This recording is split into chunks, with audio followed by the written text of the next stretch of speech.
Ahora imos coñecer anacos breves das obras premiadas. Así que, en primeiro lugar, Alba Cid Fernández, de Ourense, vai nos ler un anaco da obra Nosoutras.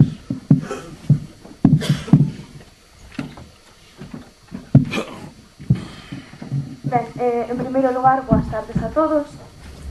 Quería dar as gracias ao Concello e a todos vos por estar aquí esta tarde escoitando. Vou ler simplemente dous poemas, os dous primeiros. O que pretendía Nosoutras era facer unha especie de revisión polas supostas mulleres que hai detrás de cada familia, en este caso, no meu punto de vista. Entón lerei unha introdución, digamos, o poema dedicado a bisaboa. Nosoutras. A todas as que, anteriores, deron forma aos meus pés e senso os meus pasos.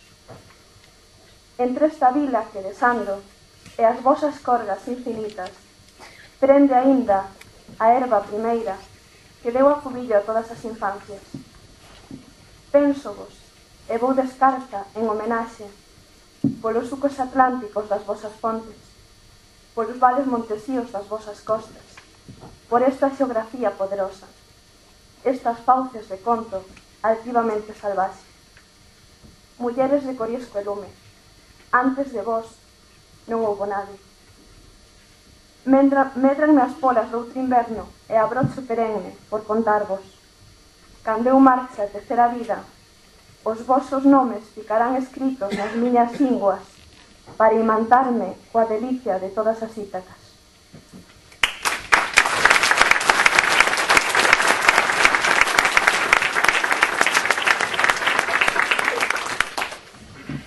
Bisaboa. Ela foi quen me ensinou. Hai extremas nas terras anteriores a toda memoria. Hai unha guerra nos adentros anterior a todo espasmo. Nena encendrada na lentura dos regos, salitrada á marxe de todo o océano, tiñas vocación de marisma.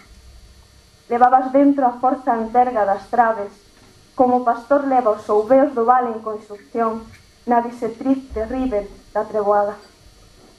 Eu non distinguía lúas novas de plenilunios, pero enfiaba feliz as horas de luz no teu colo. Quería versarme en kilómetros, e as túas retinas contiñan 100 peregrinaxes de segadores polas raxeiras malva da escaseza. Hoxe mírote no pouso dos meus ollos outonizos e falo, nai de aboa, dende a dentame da fotografía sucia que rebordas con voracidade de incendio. Estampa dos teus bucles doutrora. Es cerdeira anterior a toda primavera.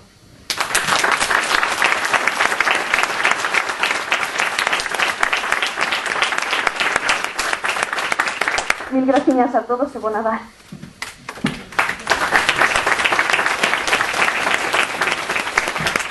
Xuventude poética premiada en Paradela. Hai que ver como veñen as novas xeneracións.